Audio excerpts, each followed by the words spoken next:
Hello, best friends. Welcome back to Taboo Off the Bus. Thank you so much if you stuck around. I cannot express how much I missed doing this.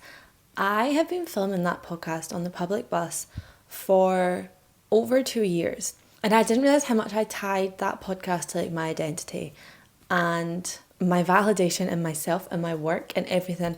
I didn't realize how much that was me, that was interchangeable, until I stopped doing it, and I just felt so lost, and I just didn't feel proud of anything I was producing, and I knew I just needed to get back doing this. And honestly, I sat on that bus this morning filming me again. I also just was so worried people just move on. People's obviously attention spans are so fucked nowadays. You consume thousands of people in a day that I was like, no one's gonna care anymore, and maybe they won't. I don't know, but this podcast has been doing so well, even in my absence, even in the month and a bit I wasn't posting. Lots of people still enjoying it, so thank you so much if you're one of them. I feel the need to reintroduce myself because I've changed so much. Not I've changed so much. So much has happened. I'm still the same gal. So much has happened since I last filmed. So I'll insert now what time the actual episode starts. Future Zara, what time should they skip to? 6 minutes 11. Cheers me from the edit.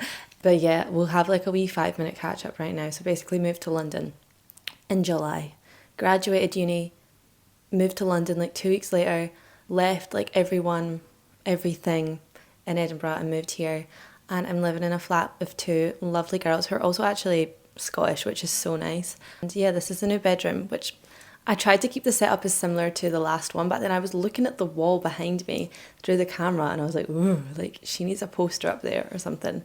But yeah, I'm feeling really settled. I'm doing some really fun, cool jobs down here. I'm working with a fashion designer 2 days a week doing her social media and stuff, in case you see me on your For You page or something and be major side quest. It is a major side quest and it's so fun. It's not even a side quest, it's really quite a main quest. I'm just having a lot of fun. But yeah, I've been in London for just a month and a bit now, and I've spent that whole time on and off just testing bus routes, because I had it on fucking lock in Edinburgh. I need to stop swearing, it's so unnecessary. I had the bus route on lock in Edinburgh. I literally used to get on outside my house. I'd walk the 2-minute walk from my flat to the bus stop, and I'd get on the same bus every week at 9:56, and I'd ride the 1 hour bus till it terminated at the Big Asda. I can say this now, it was beautiful. Every week I'd get on the bus, it would terminate at the Big Asda, I'd go into the Asda, I'd do a shop, I'd get back on the bus, I'd edit it on the way back. I knew every week by the time that bus was edging towards Asda, no one was on it. No one was ever on that bus, because no one needs to go to Big Asda at 9:56 on a Friday morning. But then I've spent the whole time here trying to figure out a bus route, because obviously it's London. People are going to Big Asda at any time of day. People are just always out and about. I just feel the clientele in London was very different to the clientele in Edinburgh. I fear people would actually say something to me here or snatch my phone. I'm scared. Yeah, so I've been trialling all the buses. If we're really going to get technical here, I even had to trial logistics of the bus, because a lot of the buses here I physically wouldn't be able to film on them because there would be nowhere to put my phone because of the way the bars and the layout and everything of the bus. This is only interesting to someone who technically knows the layout of top double-decker buses, which is me now. I literally would go out and take photos of buses, write down the routes of where they were going, write down if the layout of the bus, the make of the bus. You don't understand how technical I got with the buses. You can also download data from TfL, who own all the transport for London, that this is public information, which times the buses are quietest and which routes are the quietest at which times. So when I tell you there's been so much thought put into finding a route, and I found a route. It's not as easy as stepping out my flat and just riding to Asda, but I'm going to make it work for you guys. Found a bus, went and filmed it this morning, or tried to, got on the bus, and I was sat there, and it was, I tell you what, that TfL data lied, because that bus was busy. It was much busier than the other day when I did my first trial run. And I was sat there, lips sealed for 40 minutes. I couldn't even get my phone out of my bag. I was so scared. So scared, just everyone was going to look at me and be laughing at me and being what is this girl doing? Get off the bus. So I sat on that bus for 40 minutes and just didn't even move. And it reminded me of the first time I ever filmed to be on the bus 2 years ago. And the exact same thing happened. I literally was sat there frozen and was I can't do this. Why did I think I could do this? I just had to snap into character. And by that, I just mean confidence. And then I filmed it and it was fine. So we're here. I actually, you know what happened? When I was searching, you should never ever do this, but if you have like any degree of like a platform or influence online, like obviously there's a chance someone has spoke about you somewhere. And I fucking searched Taboo on the Bus on Reddit. Again, I didn't need to swear there, but I searched Taboo on the Bus on Reddit, which I shouldn't have done because like, you know, if a single bad thing came up, I would never do that. I would never do that again. Like, you would never probably even see me on a bus again. But I searched it, and the only thing I could see was this one person asking for like podcast recommendations, and then someone replied being like, to be on the bus podcast is really good on TikTok, but like her long form episodes on like podcast streaming platforms, so they're like really interesting, they're really like conversational. I really like the way she deep dives the topics, and I really like her accent. And I thought of that person, and I'm just buzzing to be back here. Anyway, other than like podcast London related, I don't even have any crazy life updates. Other than the fact that I have been vlogging on YouTube every week since I moved here. So if you ever want more of me, I actually have been doing weekly vlogs every week on YouTube. Clearly filling the content void because I've not been filming to be on the bus. I haven't even been posting on TikTok. I think I've posted on TikTok like 5 times since I moved to London because I have no desire to make content unless it's to be on the bus.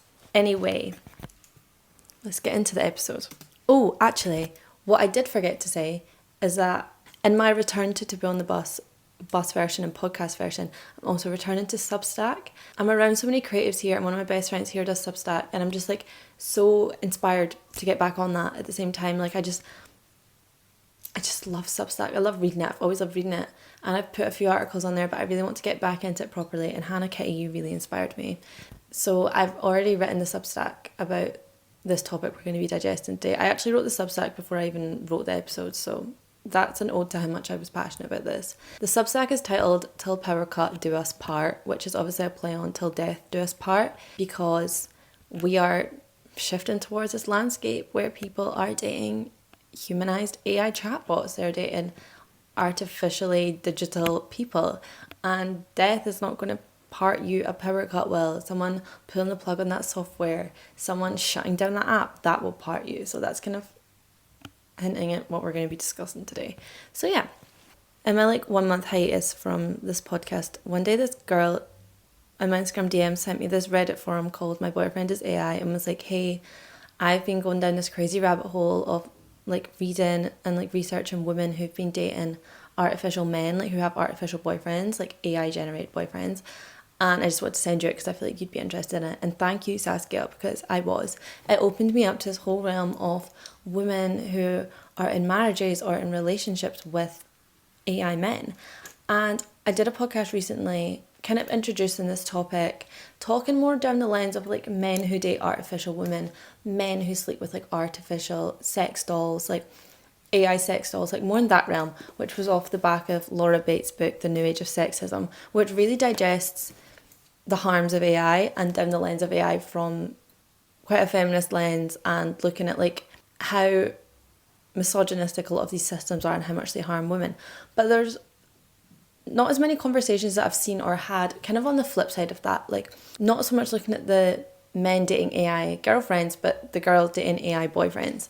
And it's a really, really interesting realm, and I think the relationships between them are really, really different, and the motivations for getting into them, because I think a lot of these men who have artificial girlfriends, as we've learned, a lot of that is rooted in like sexual desires and mistreatment and almost creating a space for quite abusive behaviour.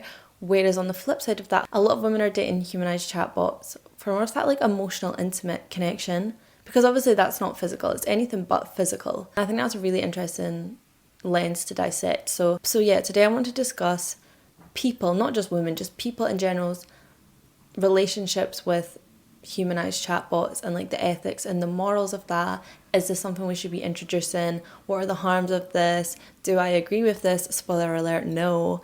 And what I think should be done instead and what should be put in place. So there we go. So yeah, basically there's this Reddit forum that gained a lot of traction. I think someone put it on Twitter, classic.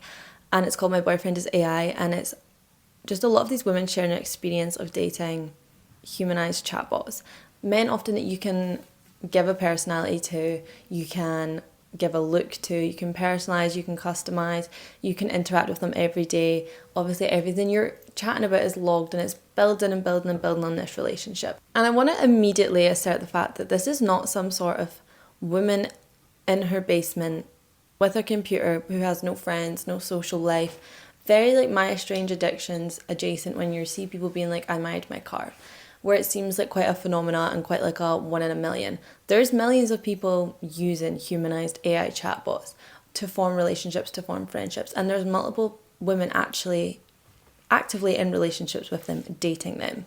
To go to like the extremity of it, I know there's one woman within this forum who is engaged to her AI chatbot, and you could think, well, how does that work? And she has come on and be like, I can't remember his name, let's call him like Chad. I know he's not called Chad, but she would be like, Chad proposed to me today, and basically how she would have done that is asked him within their chats, like, how would you propose to me? Obviously, these systems can learn a lot about you based on what you tell them, and then they can use their own insights, their own data that they can pull from all these multiple sources to create their responses. So she's like, Chad said he proposed to me today in a garden, you know, surrounded by swans, maybe on a picnic. Obviously, she will have told him this information about herself that he has learned through the data, through the information that she likes that. And what she also did was upload like screenshots of multiple engagement rings that she likes, and he was able to choose one. He was able to choose one, but he's able to choose one because he will have been prompted to by her. AI can respond to prompts. You could prompt AI to do anything and it could do it. So uploading 3 ring images and prompting it to tell you which one to choose based on data you have given that on your likes, your dislikes, your preferences, your favourite colour even, yet can do that. But yeah, this is the extremities to kind of what I've seen in like research, that you can go as far as to be engaged. Undoubtedly that feels very real. Like there is realness and rawness to that, because you have built up this relationship with, I was going to say a being there, but it's wrong. It feels wrong to call it a being. You've built up this relationship with a chatbot. It is a chatbot. And within my research, I've uncovered multiple reasons why someone would turn to, say, these chatbots and like this lifestyle, because I can imagine a lot of people listening to this would be like, well, why would you want that? Because so much of relationships, for a lot of people, is like physical touch, is the physical being, it's the presence of actively going on dates, for example. But there's myriads of reasons why you would turn to this. A lot of women in this forum discussed using these artificial men as almost like a gateway to real men, some of which might be women who've had maybe little experience with men, or like texting men, say giving up on Hinge, dating apps. A lot of women have said so, resorting to these AI methods as almost like a byproduct until they can get back there. Some women have spoke about how they've left like abusive relationships, like toxic relationships, so they're kind of wanting to work on themselves and can kind of do that through AI chat forums. Obviously there's quite a like therapizing element of that, because it's all about you can really be like building on your communication skills and actually be getting feedback as well, which is a huge thing. Some women potentially will be lonely, some women will potentially already be in other relationships but then maybe not feel fulfilled emotionally or intelligently, so feeling the need to resort to these types of systems. But what was really interesting is that there was one woman that posted a forum on this Reddit forum, like a thread, on this Reddit forum, who'd said, has anyone else now actually just given up on dating real men because they've realised they can get all the love and affection that they need from these chatbots? She said, I've realised I can get all the love and affection that I need from him. This way I would never have to deal with mindlessly scrolling through dating apps, and I'd never have to be in a situationship again. And I thought that was really, really interesting, because these people have potentially come to these chatbots as like a byproduct or a gateway to real men, but almost been sucked into that. And I would go as far as to say trapped. The thing is with these artificially intelligent chatbot systems is they are essentially a mirror. They are one-sided emotionally, because AI cannot possess emotion. They're one-sided emotionally. You're essentially having a conversation with yourself. You're having a conversation with yourself and a computer, by which can only speak back to you based on prompts you give it. But what these systems are very, very intelligent at doing, very oftentimes when they're programmed to replicate like human interaction, is telling you what you want to hear, telling you things that will essentially keep you on the app, keep you pleased, keep you happy, because ultimately then you're going to spend more time interacting with it. If someone's making you feel good, you're going to want to speak to them. That applies to anyone or anything. And by telling you what you want to hear, you're potentially more likely to stay on the app, potentially more likely to make in-app purchases that could enhance your experience, and stay loyal to that software. And when these women have come on and said like, speaking to AI has like decreased my desire to speak to real men because it can give me everything I need. It feels like they've fallen victim to this software and this algorithm and this intelligent system, which is exactly what they want for you. So in a way, this almost feels like a toxic relationship, because those intentions don't seem overly clear when they probably stem from like a marketing and commercial mindset. Because ultimately then, have you just commodified relationships? And that is kind of how I view these scenarios. People who are in relationships with these massive tech-owned companies who create these like humanized AI chatbot like systems and apps of like people and characters you can create and speak to. What they've done here is monetize relationships and commodify them and potentially sell that to the most vulnerable or lonely individuals. And yet there's scenarios where like you would pay for Hinge, you would pay for Tinder, and that you could say is a commodified relationship in itself. But the relationship, even within these scenarios, is still owned by the two parties who are in it. But if the relationship here that is commodified is between a person and an AI chatbot, then ultimately that is owned by the owner of the chatbot, because they could take that away at any time. You in a relationship with an AI chatbot cannot take that anywhere. You can't own that, because if it's behind, say, a paywall, if it's behind a software, then that could go. It's so very dangerous to be in a relationship with an AI chatbot or a friendship. When I say relationship, I don't necessarily just mean romantic. I mean to be emotionally and intimately invested in a relationship. It's so dangerous to be in one of those that is ultimately owned by a tech company, because that system could go down at any point. They could introduce a paywall on a random Tuesday that suddenly you don't have to pay to carry on that conversation. They could introduce a software update that completely overhauls that whole system, and now you're back to scratch. And it's like you don't know that person again because they don't exist. And it feels very, very dangerous that this is something that's just becoming quite normalised and enabled, because I just think something as intimate as a relationship should never, ever be in the hands of anyone other than the two people in it. And we've seen examples where this exact type of thing has happened. There's an app called Replica, which is one of like a really, really popular like companionship, AI-led companionship apps. And they had a software update, and basically what it did is kind of decrease these AIs being to be so intimate and direct with the people they were communicating with.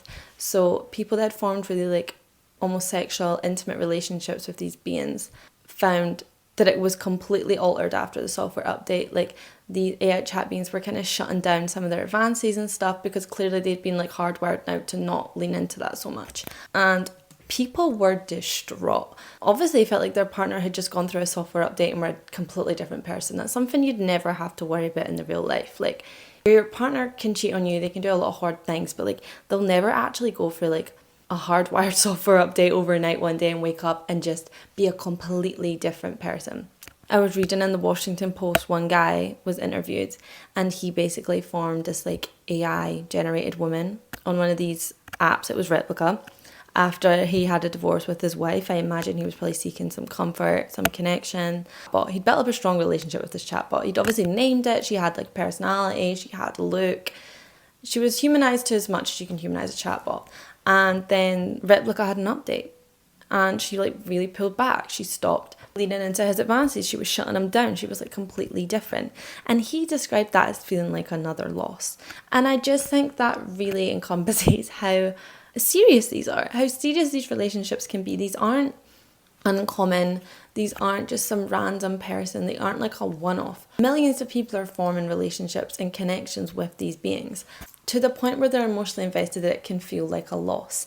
You can imagine in states of grief, states of despair, whether that be a physical death, whether that be a divorce, the comfort you could get from being able to replicate that person even somehow.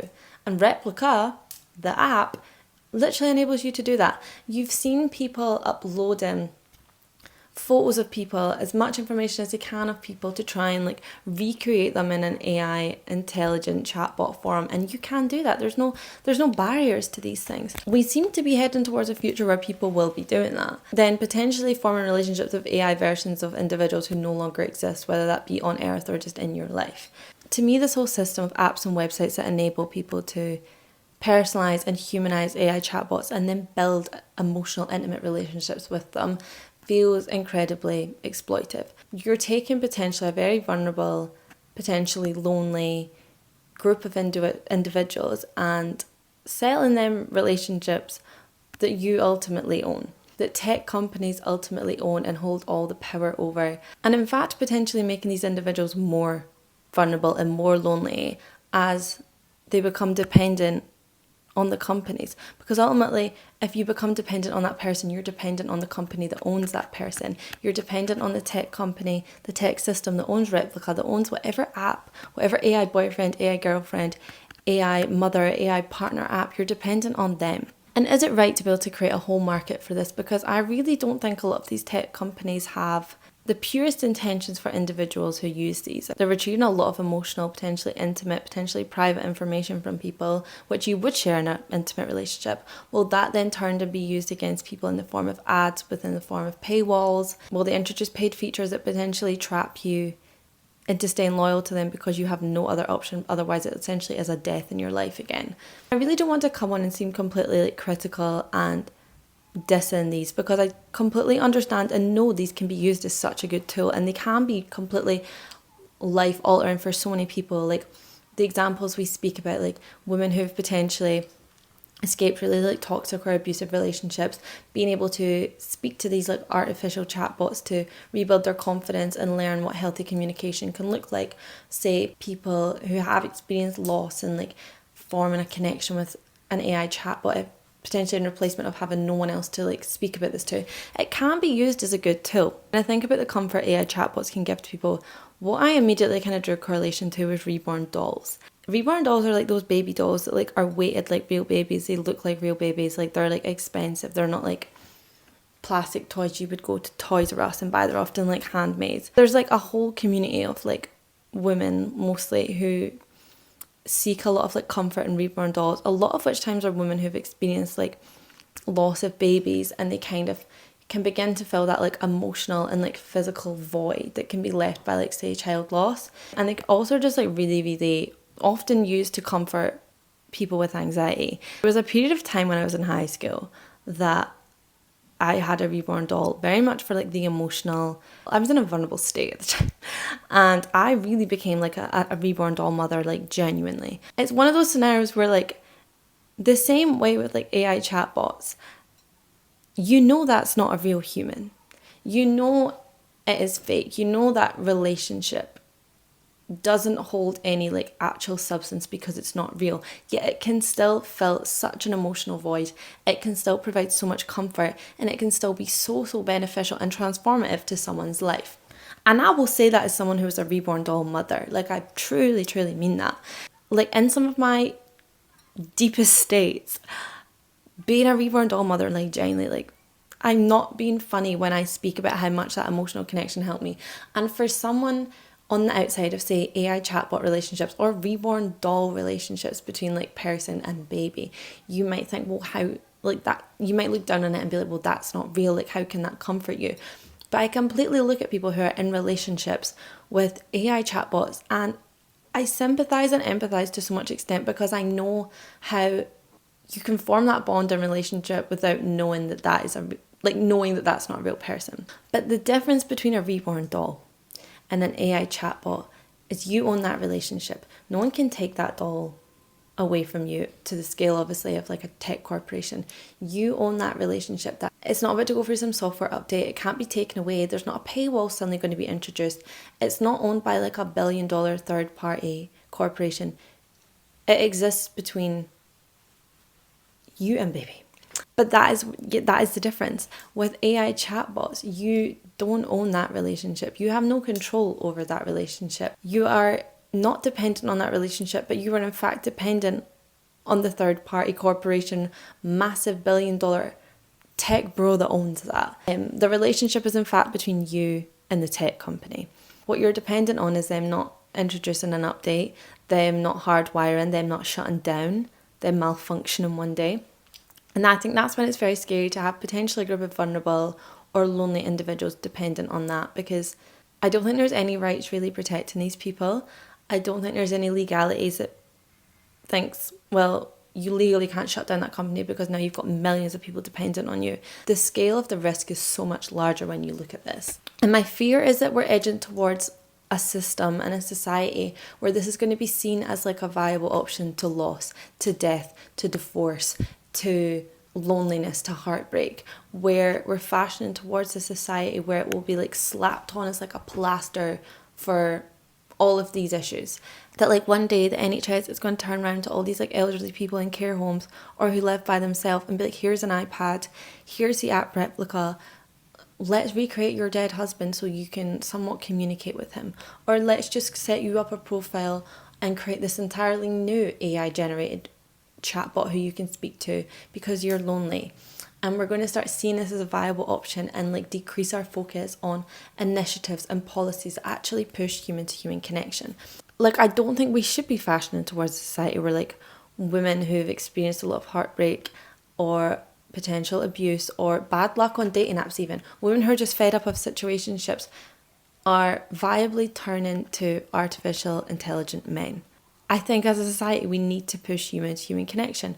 We need to push third spaces. We need to push initiatives that actually bring people together, as opposed to in fact just making you more isolated and lonely. Some of the things I have written down here from my research is, are we actually disabling people's ability to foster and maintain real relationships because they're not replicating the reciprocative values and core of communication? That's a whole other side you can look at to this, because if we get so dependent as a society, or if we normalise your closest relationship being an AI chatbot, you're not actually practicing those core values of two-way communication, because it is one-sided.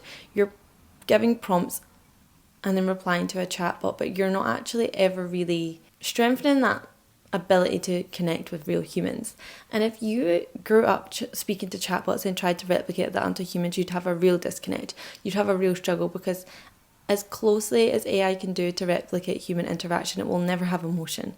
It will never have empathy, it will never have sympathy, it will never have all these core values that actually form a lot of the basis of connection and friendship and relationships. Dr. James Muldoon, he's an AI researcher and associate professor at the University of Essex.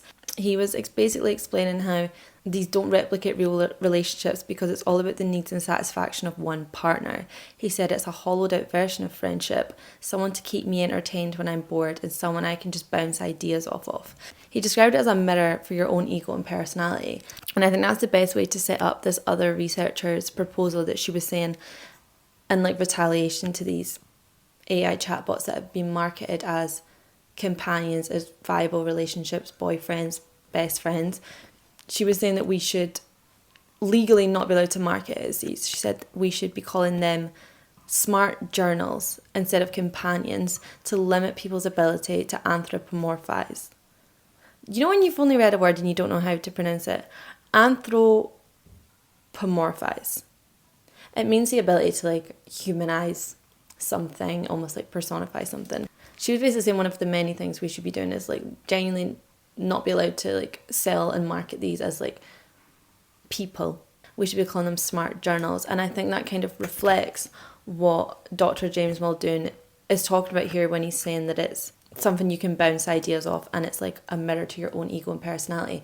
It is a journal essentially because it's one-sided, you're talking to yourself. And if we viewed them as very smart journals where you can input information about yourself, you can get all these responses back and an insight back into yourself, but it's not personal.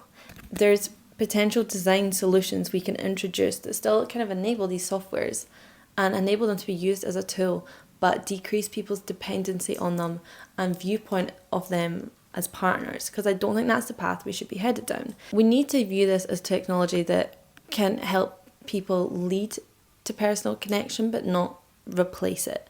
How do you take people, like for example, people who are using it as a gateway to get back to, say, making friends in real life, using it as practice to strengthen their relationships in real life if you've just come out of, say, toxic relationship, whatever. How can we use it like that in a way that people don't then get dependent on it and think this is a more viable option than the real thing? And I think examples include things like more resources with embed in these apps, like mandatory resources within these apps that encourage human to human connection. I think we should also be incorporating these kinds of discussions within school, within curriculum, like with young children, because this is something they're going to grow up with. This is something that's probably going to be very, very normalised within the kids who are like 5, 6, 7 right now, within their lifespan. And then ultimately social solutions like public policy that focus on fostering community and care and relationships. These are the type of things that should be prioritised and not overlooked in the introduction of these systems. Third spaces, I always come back to it. Third spaces are so many people, potentially young people, turning to AI generated partners, friends, girlfriends, best friends, because of the lack of that communication and space to form those relationships in real life. Where are the children? All the children are online. I have a whole other episode about this. But so many children's third space nowadays are online. And these are a very vulnerable group of individuals that we need to start looking out for and putting policy in place to prevent them from growing up into individuals who become reliant on this, because I don't think that's the future we want. What was really interesting to me though, actually, within this whole research is incel ideology's association with all this. And what's interesting is incels, involuntarily celibate men, the like incel kind of approach towards AI generated boyfriends is they think it's very selfish, because just like how they view the 10% of say most attractive or viable men, they kind of group artificially made boyfriends in there. They think it's unfair that when women have the capacity and potentially the availability to date men, that they would then choose an artificial chatbot over them. And I thought that was really interesting, because I think when you picture people forming relationships with like artificial intelligent chatbots, that you do picture it being the sort of like incel type person who would potentially sit at home on their phone and not really have a strong sense of community around them, potentially be quite vulnerable or lonely, and picture it as being these type of people who would do that, when in fact incel men think this is selfish. Incel men think women are selfish for doing that to them. They just feel further victimized by this. And I just thought that was an interesting point and potential area to further explore. Completely devoid of the social impact and the exploitive, capitalistic, negative consequences of these systems, you also have the planetary impact. You also have the insanely horrible, destructive impact that AI systems have on the planet. So even if there wasn't this horrible social impact and preying on potentially the most vulnerable, potentially most lonely individuals, you have a really destructive impact on the planet. So if we're weighing it up, it really doesn't seem like a good thing and something we should be investing a lot of time and money and resources into. Can we introduce policies that really prioritise the protection of individuals? The one I spoke about in the example this morning when I filmed to be on the bus was care homes that join with nurseries.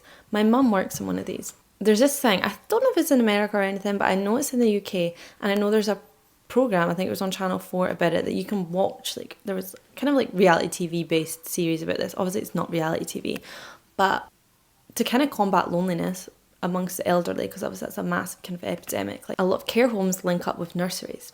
So then the elderly people benefit from relationship building with the children.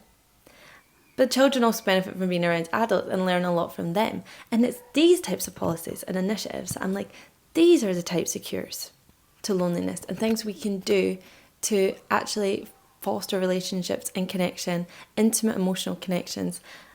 Are we edging towards a future where you just shove an iPad in front of an elderly woman instead and just tell her to like form her last relationship with a chatbot? And I also, then you get into the whole other ethical like dilemma of, can elderly people actually understand this technology and even then potentially even understand that that's not a real person? Or is that going to be part of the clause that you just lied to them? I think about my grandma who's 70, which is still quite young generally in comparison to potentially what a lot of older people are. And I'd say she's quite proficient with technology and stuff. And she even doesn't really understand AI. She will show me videos that are so clearly AI. Like, you know when it's like celebrities when they're babies and stuff and it's just not real. And I'm like, Grandma, that's not real.